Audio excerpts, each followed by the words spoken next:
mid laner. The dude that has so much impact in team fights, but often doesn't have that same impact during the laning phase. Didn't really have that impact on day one as well. Struggled a little bit in terms of damage, in terms of kill participation. I have to see how Royal Never Give Up adapt to an okay day one performance. I mean, this was already going to be an important game for Royal Never Give Up, but I think it's even that much more important now that Kingzone has dropped a game. They are more approachable in the standings. RNG wants to move to the top and be tied for first place, and with a win here, they would do that. They certainly could, and it looks like the way in which they're going to do that is by focusing bans towards Yijin. This man had a pretty strong game too yesterday when he got his hands on the Zac. When the 10-minute mark came around, he was non-stop ganking. But for RNG, they say, we want to take some of your big comfort picks in Kha'Zix and Graves. His Zac also could be targeted if they want to look towards that game against Team Liquid. He was relentless, as you said, in the mid lane, but also finding constant engages in the mid and late game as well.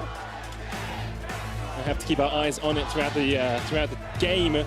Camille banned out by Royal Never Give Up, Kog'Maw as well, the Swain, the Kai'Sa taken away by EVOS, and he said that Royal Never Give Up can tie Kingzone at the top of the table. If EVOS win, they tie it up as well. Yeah.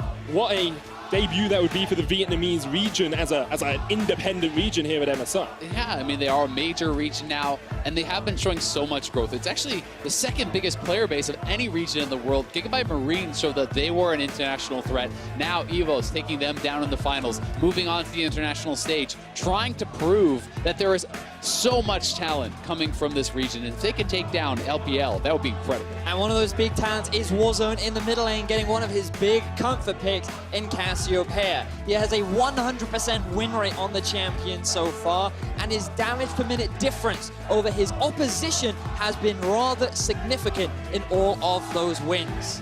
He's doing 200 damage a minute more than his enemy laner, which is, as you say, devastating, especially for a mid laner. Xayah Rakan here for RNG, though. That's a very strong bottom lane with a very strong AD carry piloting the Xayah. Yeah, no kidding. Uzi and Ming, certainly a frightening duo. You know, they really are in the conversation alongside Prey and Gorilla for who would be the best. And it's interesting to me when on day one, Rakan gets through bans 0 times, day 2, 2 games in, picked twice, right off the bat. 0% win rate, though. 0% win rate, there you go. So EVOS, they're thinking a couple steps ahead. And look at how quickly this draft just comes through from both sides. It feels like a lot of prep has come into this, as RNG have already drafted themselves not only a very strong 2 versus 2 in the bottom lane, but they've gotten themselves an early strong jungler in the form of Olaf for MLXG of all people as well. Where for EVOS, they've just seemed to go for comfort. They put Stark on top of the Ornn, which he used to solo kill impact yesterday, and it offers a strong engage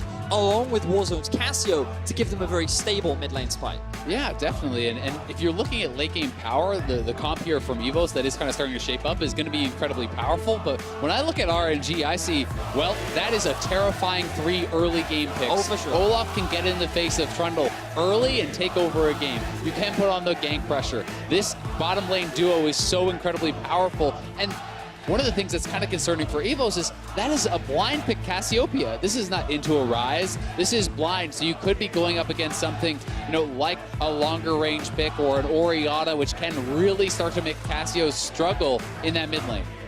Ron OP is being pushed to his second tier of supports as well. We've seen him mostly on the Alistair this tournament. That's banned out, Braum's banned out. Slay has Ezreal, which is a safe-ish lane, but I wonder what Ron OP is actually going to be able to align with that. RNG have the top and the mid lane to pick here. Picking into the Cassio, a wealth of opportunities. In terms of what you could do, Xiaohu could go for the Vladimir. We know that he is comfortable on the champion, and it does okay into the Cassio, but typically during the laning phase you can struggle with the amount of harassment that she throws out. Yeah, I actually wouldn't be super surprised if that was also a top lane Vladimir into Ornn, because despite how it went last game, I do think that is quite a preferential matchup, and you can go for something like an Orianna, which is generally considered very good in the Cassio. But it all comes down to, what do they want to run? Do you want a pure tank? And the answer is going to be yes. Shen being drafted alongside of Rakan and Olaf, Vladimir, 3 ways in for this top laner. It's also going to give give you some more map pressure, controlling the side lanes and really looking to spread things out. RNG have so many options with this composition, the 1-3-1, the ability to send the two mid and top laners off to the side and give all the mid lane farm over to Uzi, and then the ability to group up force fights with the Rakan and have that potency of the Vladimir as well. EVOS responding in kind by going for the anti-teamfight champion in Taric. And I felt like I've had to yell this entire champion select because the crowd has been so vocal. I'm loving it. For both these teams. Well, what we're going to do is we're going to have 30 seconds before we get on into the game, and after that 30 seconds, I'm going to ask for silence from us because we're going to listen to the crowd as we get into that game. Any final thoughts, guys, before we get on to Summoner's Rift? I feel like the biggest thing is that RNG's early game is potent. They have the strong 2 versus 2, they have the strong early game jungler, and at level 6, they have Shen to make things happen in the bot side of the map. And for EVOS, if you can play that early game even, if you can stabilize and go into team fights at an equal pace, you're going to be looking good. That you are. Well, crowd, it's EVOS versus RNG. Let's hear you cheer for your teams.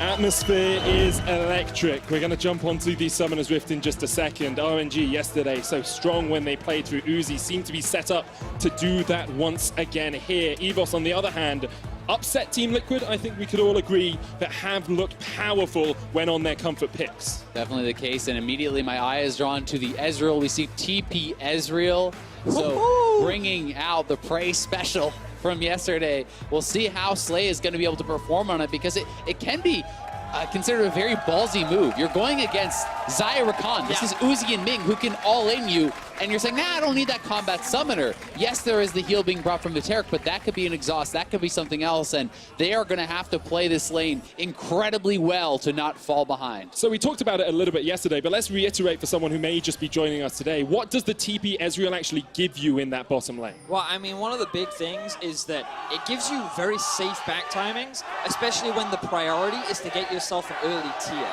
right? The fact that you can go back to base, buy a very quick tier, and then immediately come back to lane without losing anything is great. But on top of that, you have constant push, because when your opposition is trying to go back to base to spend their gold, you have the TP to always be in lane and always have that presence.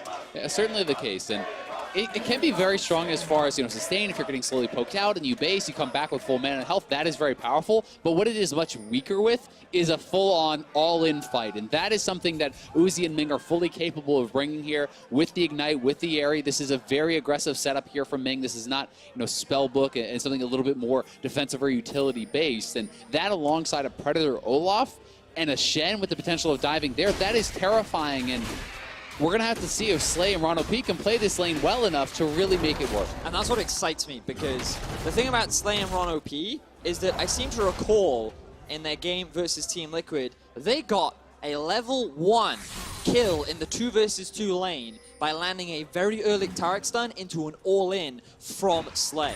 And I feel it's a lot harder into a Xayah Rakan, but will they play with that same bravado? Will they still look to be that aggressive in the 2v2? I mean, I definitely think they will. This is a team that does not seem afraid of anyone. They have talked about themselves. We are not getting the respect that we deserve, and we're going to show that you can't underestimate us. And so far, that is the attitude that they have come into the event with. People saying, well, they're going to get 3-0'd by Supermassive. Here they are. They beat Supermassive. Well, they're going to get slammed by Team Liquid. They took them down as well. And this is a team that we have not seen their limits just yet. Because they keep on expanding. I think it's a region we haven't seen the limits of yet as well. You look back to Gigabyte Marines, lots of people were saying they're the one good team from Vietnam. They're the one challenging team.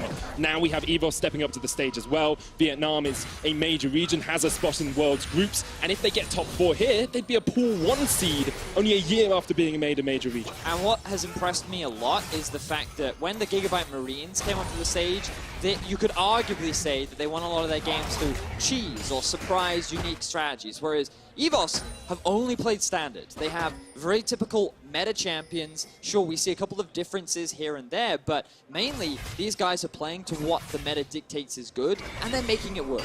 They definitely are. I mean, they straight up outplayed Team Liquid, and these trades are looking very good for them. Ming walks out of lane to ward, they move forward, they punish that.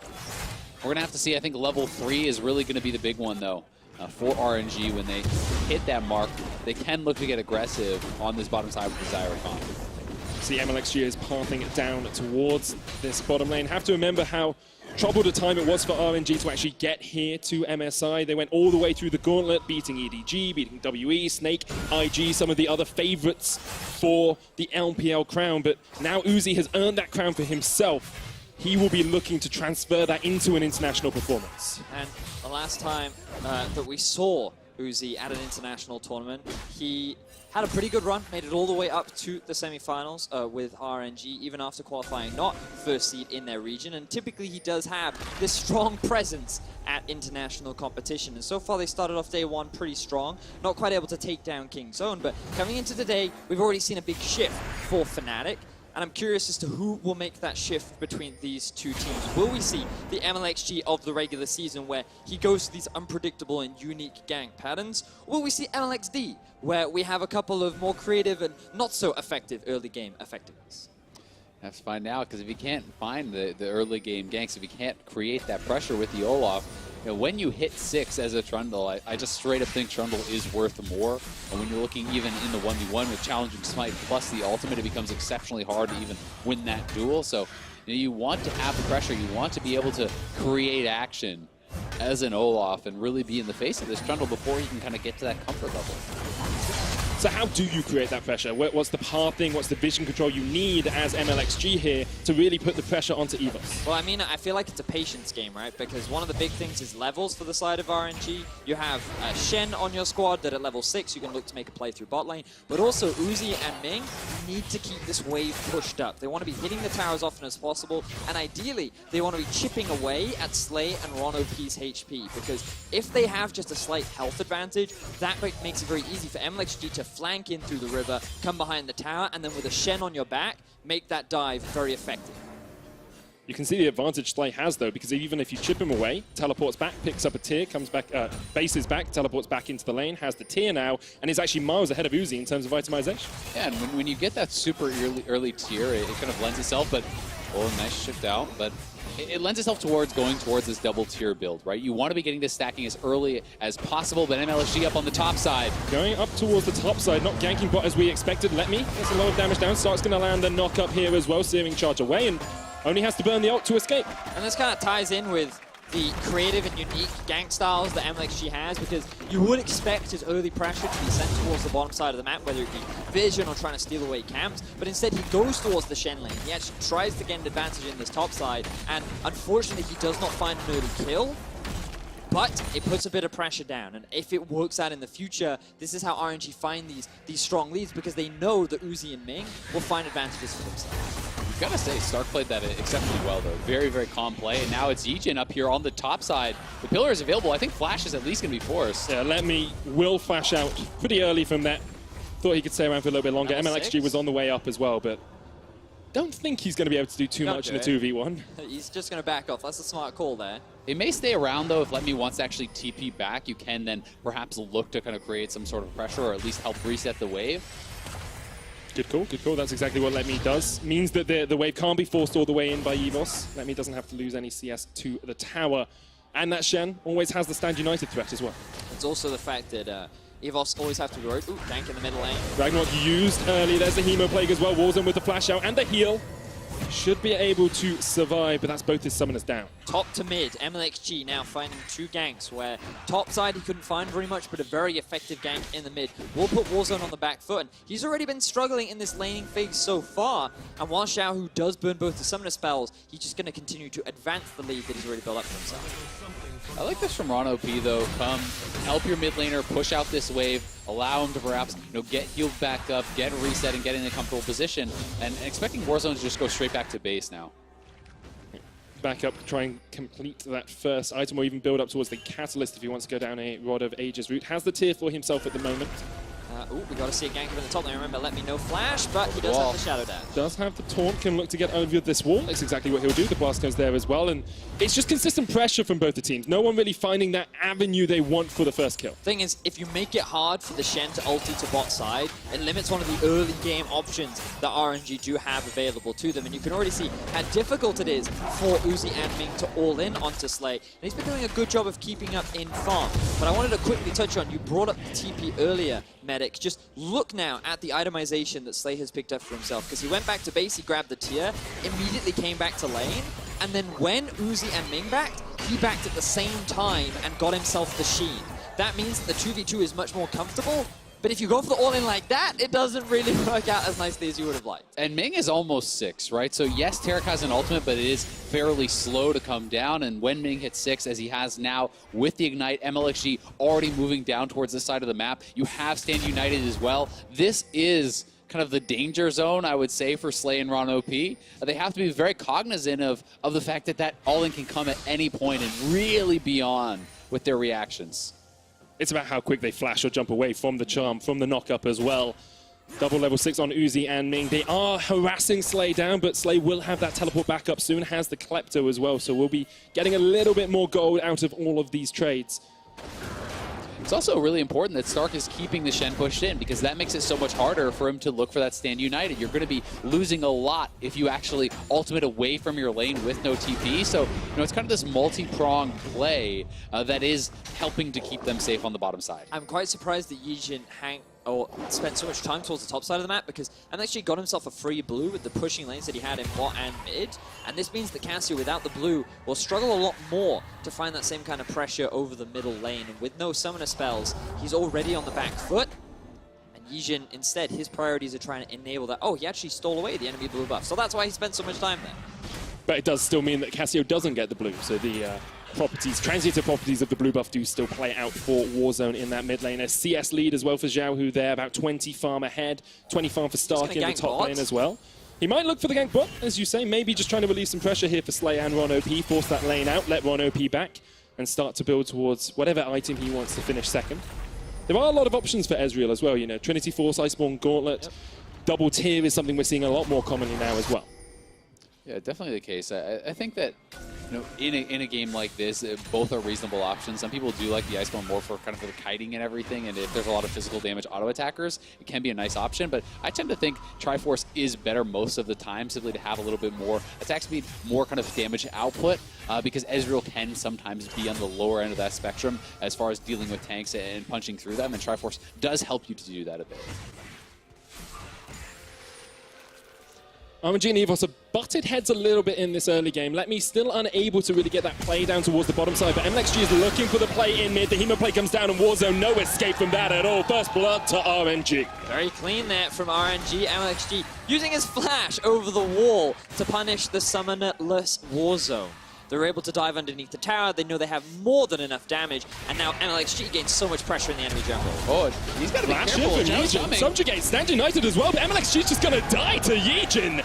There's the Vietnamese junglers we know and love. Yijin trying to escape, no blast cone there for him, no flash on him either. Xiaohu with the chase. Here's the call of the Forge Guard, but Xiaohu can just use the Sanguine Pool, gets the kill, gets doubles as well, and forces Stark away. And while it's nice for Yijin to pick up a kill there, it's definitely not worthwhile. Your mid laner is not around. He cannot support you. Xiaohu coming in, getting 2 kills now on this Vladimir and the double buffs. He is already way ahead in the farm, and that can spiral a matchup out of control. It certainly can, and the fact that Xiaohu picking up that double buff, he already had so much pressure in this lane. He now has a whole level on his lane counterpart. And we talked about how this matchup is going to be a very pivotal one coming into this game. And so far, it's Xiaohu that has the early lead. So here it is one more time. Warzone actually going to just ward this. MLXG's already in the brush, and I just love the commitment to that play, knowing there's no flash available, no real way for him to get out.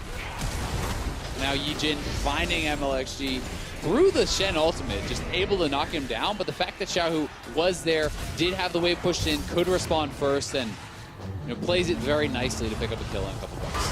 And for Yijin as a jungler, I feel like, yes, it's good to see that kind of aggression, but you've also got to temper it as well. And considering that when he found his win, a lot of his jungle proximity went towards the middle lane, and he had a very impressive scoreline. He was very active in terms of his ganks. You can see he was very involved with a lot of the early game action. But so far in this game, yes, finding that kill into MLXG is great. Can you replicate, though, that same kind of presence that you've had in your last win so far at MSI? And for RNG, on the other hand, things have switched from a very bot lane focused idea playing around Uzi. Yes, they have a composition to do it here, but in the early portions of the game, it's all been about Xiaohu. It's all been about getting him ahead in the lane where he struggled so much yesterday. And really, so much credit to Slay and Ron OP. I mean, Uzi and Ming have been crushing lanes. They are going to be pushed off now.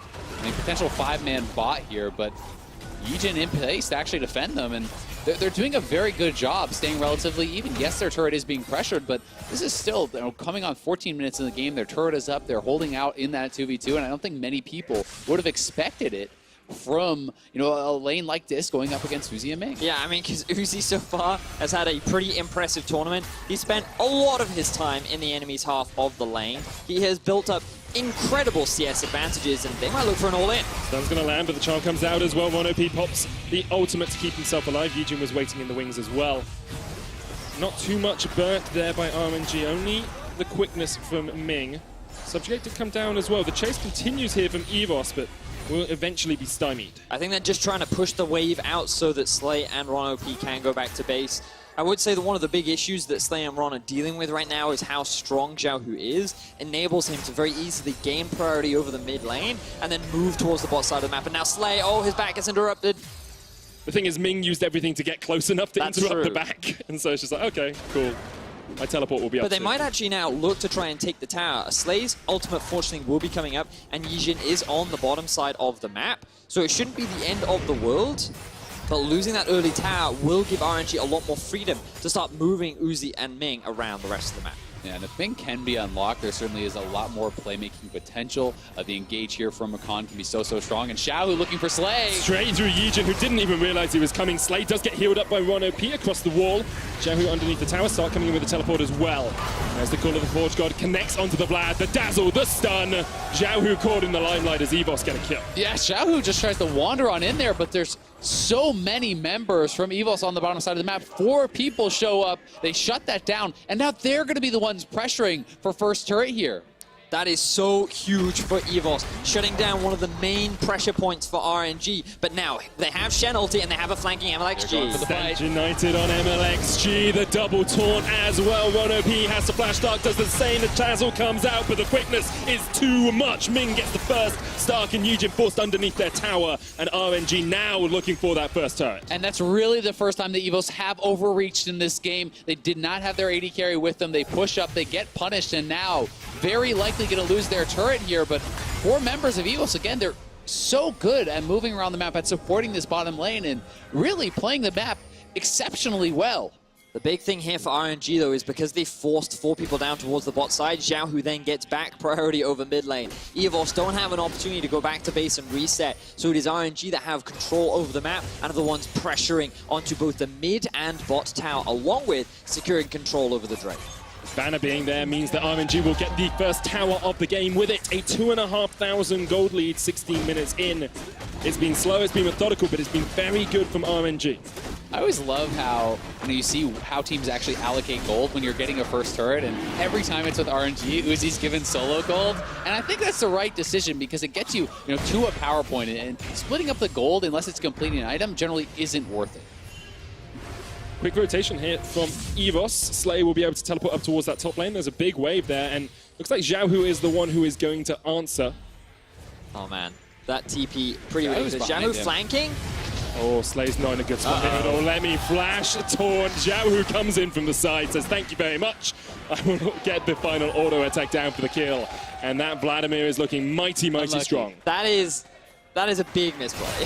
That is, I mean, the thing is, you don't have vision on the rest of the map. He TPs into a lane where he thinks, hey, I've got a big minion wave, I can look to force this, and Xiaohu with a very easy and clean punish. And no one else is there as well, right? Exactly. Maybe you can make that play if you don't have vision, but there's 3 members behind you. No one is even on that side of the map. So while he got away from Xiaohu on the bottom side, there was 4 people from EVOS. He just TP'd blindly up to the top side and does get punished, and another kill going to be donated here over to Xiaohu.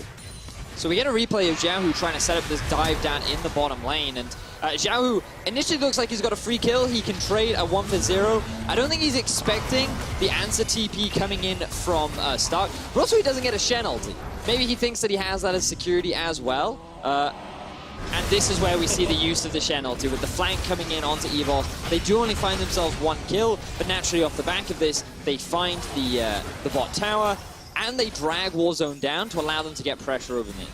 You know, and something that Xiaohu is going to have to always keep in mind is how much healing and damage reduction and shielding comes out of the Taric, right? You have Guardian, you have heal, you have the actual heal coming out of Taric, and all those things can help buy you time as well as the Bastion for that ultimate to land. And sometimes you kind of overestimate your burst potential. Vladimir can really be shut down by that kind of AoE reduction, the AoE healing that can come out. So we'll see how he's going to be able to handle it.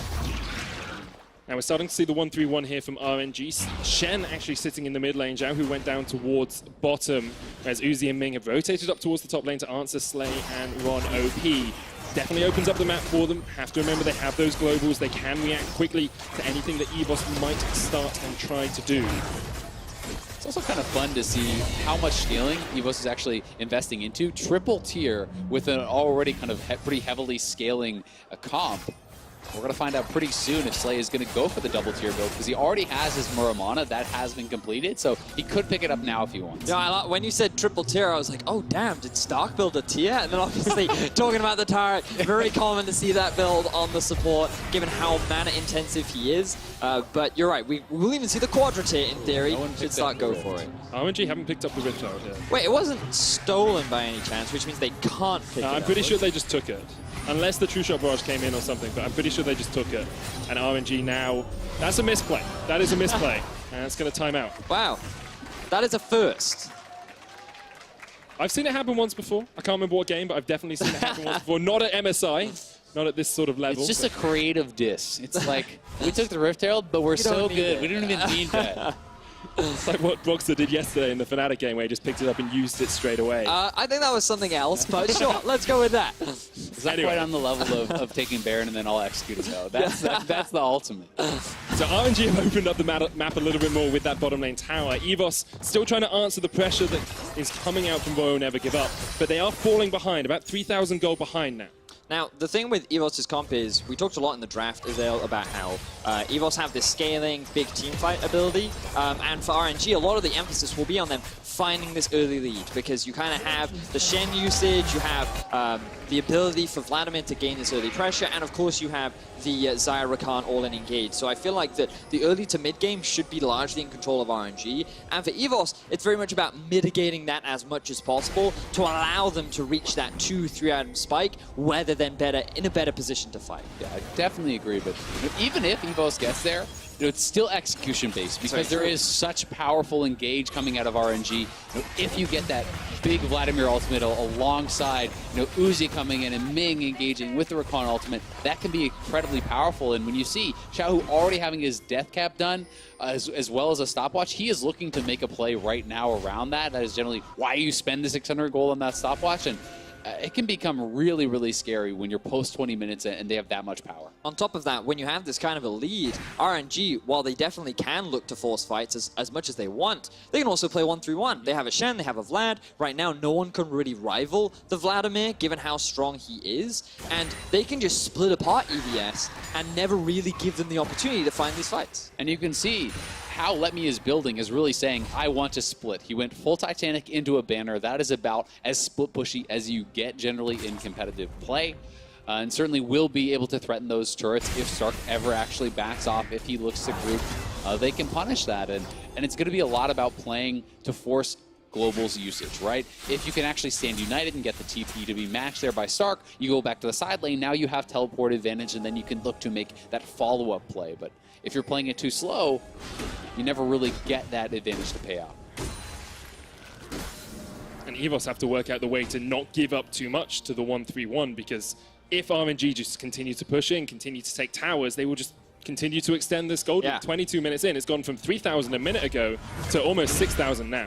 And the thing is, like, RNG have quite a few options, because they could, if they just wanted to, prioritize on pushing the lanes and gaining control of the enemy vision, or they can look to try and overextend on one side of the map and then use a numbers advantage to create a tower objective over on the other. And you can see a lot of them are set up towards the bot side of the map right now for the side of RNG. And if Xiaohu just draws a lot of pressure and stalls out, RNG could trade his life for a potential tier 2 in the bot. And it's kind of looking like EVOS wants to force something, because you could see Stark coming out of base, grouping up with his team, even though Banner Minion was popped on the bottom side and Shen is shoving up there. So EVOS either needs to respond quickly to the bottom side or force, or they're just going to be losing damage on this turret, if not just losing it at all.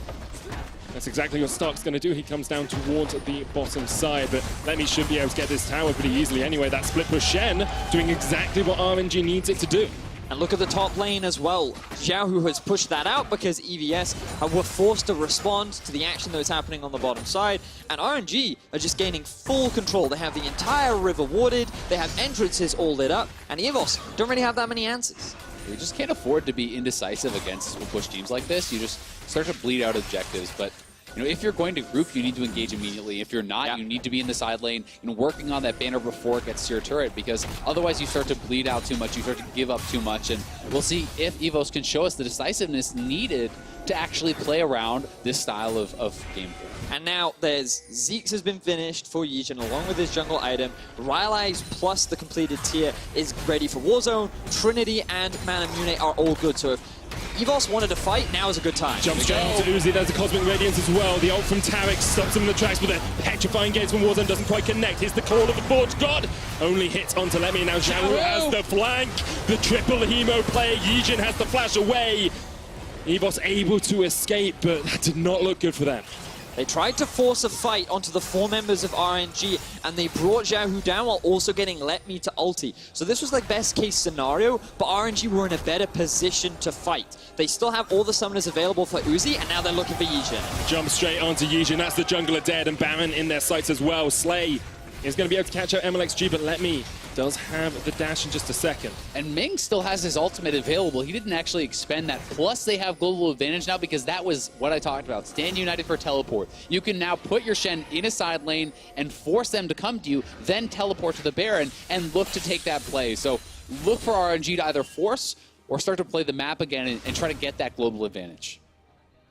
And this is so much like the way that RNG played in the LPL. You know, we always think of the LPL as this aggressive region, this teamfight region. Talking to Frost previously, she's like, yes, RNG are aggressive, but they play a methodical 1-3-1 style the best, and they can win teamfights alongside that. So now that they're getting ahead in this 1-3-1, the teamfights only continue to snowball in their favor. I mean, the one thing that I will confidently say about RNG is that they are a very smart team. Their setups are very clean, they do not often skip steps, and very regularly, as you rightly said, they're a lot more patient. They don't feel the need to force a fight if it will not gain them anything. In this situation, they found a nice pick onto Yijin, but that wasn't with the intent of then gambling the Baron away. They didn't want to try and take any over-eager risks. They maintained control of the river, they backed and spent their gold. They've now hit 3 items on many of their main carries, and now they're in a better position for a more likely and safer Baron. And to speak a little bit about those 3 items, as we're going to get a fight. Charm lands straight onto Yijin again. The jungler falls first. Royal never give up. Playing around the map impeccably at the moment. Now they're going to push up towards that top side.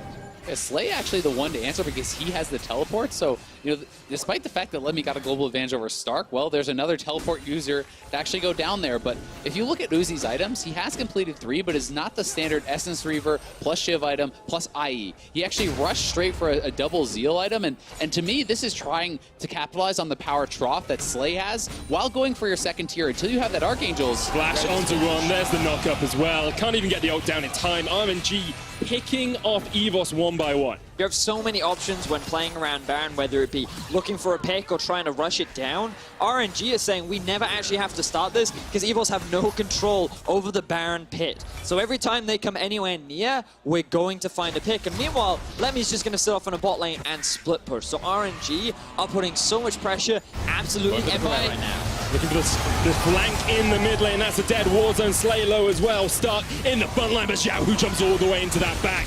Stark now having to flash away himself as well. RNG playing with their food at the moment, forcing in this mid lane tower.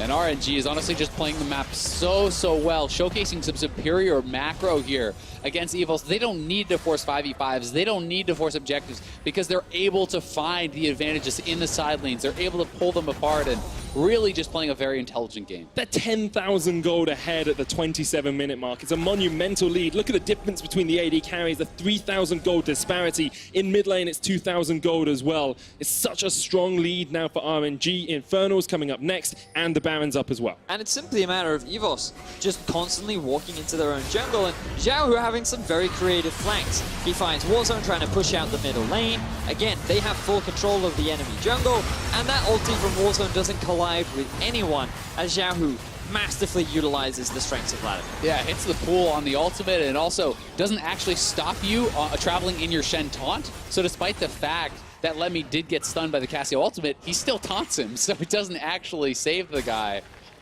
Just really well played fight again by RNG.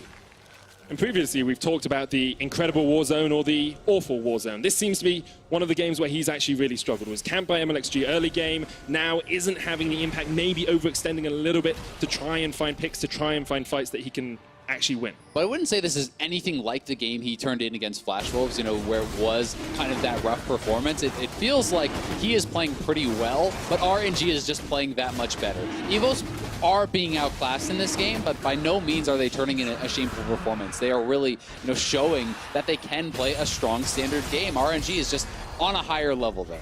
And I feel like during the laning phase, the moment RNG took that first tower, and a lot of it comes down to the fact that EVOS, if they just hadn't overextended for that bot tower and stayed around, they probably could have extended the laning phase a little bit longer. But because RNG TP'd in and forced them to stay bot, and then EVOS had to delay their backs, when there's no one to contest those towers and RNG are able to take both bot and mid in very quick succession, they just do not ease up on the pressure. And you can just see that EVOS are yet to get to tower in this game. That is where a lot of this gold disparity has come from, and RNG have not taken their foot off the pedal. Not at all. EVOS do continue to scale, though. You've got almost three items finished on Warzone. You've got the Executioner's calling now on Slay alongside that second tier, stacking up on the Ezreal. So if they can somehow steal a Baron, steal a team fight, they do have avenues back into this game. Yeah, you really are kind of waiting for the Archangels now for Slay, but Uzi is getting pretty scarily ahead, right? You know, he already had his 3 items for quite some time, as I was talking about earlier, trying to utilize an earlier power spike with a second Zeal item before IE, but he has his last Whisper now, and that BF Sword is very likely working towards his IE, and at that point, he's just going to be putting out so much more damage than Ezreal, where he is in his build progression. It becomes so tough because RNG has powerful engage, they have the map advantage with the global pressure, they're controlling vision around the Baron, and it really chokes out your options besides just face checking, which no one on EVOS can actually survive to do. And I'm just blown away by how much farm Uzi gets all the time. Like, I don't even, like, is there even that much farm in the game? Like, it's unbelievable how you still have Xiao and Let Me farming effectively while giving him so many resources. He has 14,000 gold right now. He is just so strong that even if EVOS, with a strong teamfight composition, find a successful fight, RNG have just such a big golden item advantage, it's difficult to see RNG losing those fights. And the fact that Xiaohu's been able to pick up all of these kills and win out some of these teamfights as well means that even if Uzi dies at the start of the fight, even if the champ that you're funneling all of your gold into dies, you still have this Vladimir who's sitting at 4 completed items and can shred through EVOS entirely. RNG setting up vision once again, now turn their eyes back towards that Baron. It is really funny when you look at the CS and you actually, you know, because 10 CS a minute used to always be that that magical benchmark where like, wow, they're farming so well, and you see Xiaohu ahead of that, but down 60 CS. Yeah. Xiaohu's coming in with the Stand United as well. Warzone once again overextended in the lane. There's a Cosmic Radiance. They need to keep that Cassio alive, but already she's dead. Here's the call of the Forge God as well from Stark on that backline, but all of RNG are just shredding through EVOS. A double for Uzi, the knock-up on Yijin. That's going to be another kill for RNG, and they can either go, oh, what is that?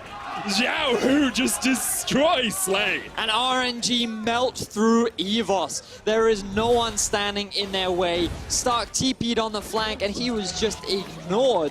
And RNG are now looking to take absolutely everything. RNG just knew they didn't have to risk taking a 50-50 bear and taking some sort of chance there because their engage is so powerful. Their vision control was so complete. They find the fight, they find the flank, and with that it has to be the last nail in the coffin, you think, for EVOS. That it does. What a player there. Let's have another look at that fight if we can. This replay is brought to you by Acer Predator. And really, it was just RNG saying, you know what, we're so much stronger than you. Our setup is just so much more effective. And it's Xiaohu doing exactly the same flank that he did earlier in the game and finding that collapse on the war zone. Exactly, and it's EVOS trying to go in and get vision back. And honestly, credit to 1OP, that ultimate was actually very early, but the burst damage is just so tremendous. Cassio goes down before it lands, despite the fact that Bastion came out, Heal came out, Terra Q came out, and the ultimate was used immediately. Yeah, that's a death cap Vladimir with 6 kills. Yeah. We said he was sitting at 4 items, absolutely able just to dominate a fight. Well, 3 times as much damage. 6,000 is a bit more than the 121. You know, with that Vladimir skin on, it looks like that he's very close to graduating from damage school, because at that kind of grade, it looks like that EVOS aren't really going to stand much of a chance. Production actually mute Vedius. Yeah, You're on timeout. I'm sure EVOS want to put RNG on timeout at the moment, but they are unrelenting in this pressure in the mid lane. Let Me is down towards that bottom side. No Stand United for him. EVOS know it. They're going to try and make a fight happen, but Let Me has the flank, the damage. 1OP dead. Slay falls down at the back of the fight as well. Xiaohu's going to kill the Ezreal. RNG are just going to wipe the floor with EVOS. A clean 4 kills for RNG. Yeah, there was a team there, I swear. You may not believe your eyes after that one. And RNG going to close out a very strong game, showcasing again their macro play, their map movement. This is a top team in the world, and they are going to be tied at first. RNG take down the Nexus. Take down the Nexus, take the turrets, take down everything from EVOS. They tie up with Kingzone at 2-1.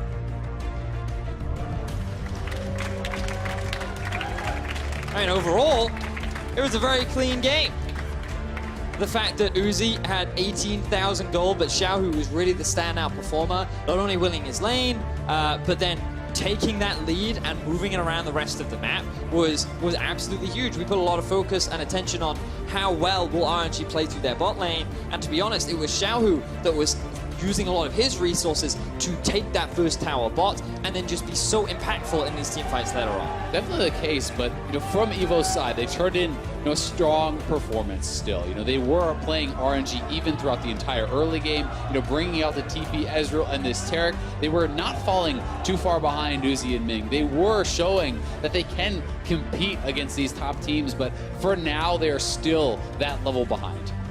And it feels like for EVOS at the moment, a couple of their lanes play well, but they don't have that full 5-man early game strength that we see from other teams. Here, RNG were able to play through a safe bottom lane, but then Xiaohu being able to get those kills early on, whereas with EVOS, they tend to just fall behind in one portion of the map and then aren't able to translate that into a victory later on. And that can be really tough, because if your individual laners are losing their matchups, there's only so many places you can go as Yigen to try to plug those gaps, as you were saying. So when your bottom lane is getting pressured very heavily, you want to go down and defend that, which is what Yigen did, but then MLXG and Xiaohu are able to take over the mid lane because of their 2v1 pressure. Yeah, and I feel like that if you're Yigen, a lot of the early game was very much about trying to mitigate the losses as much as possible rather than trying to turn those losses into some kind of wins, which is the differences that we saw when Kingzone went up against RNG. Because yesterday, RNG had this same kind of setup. They had that strong early game. They were the ones pressuring Kingzone under the turret, but then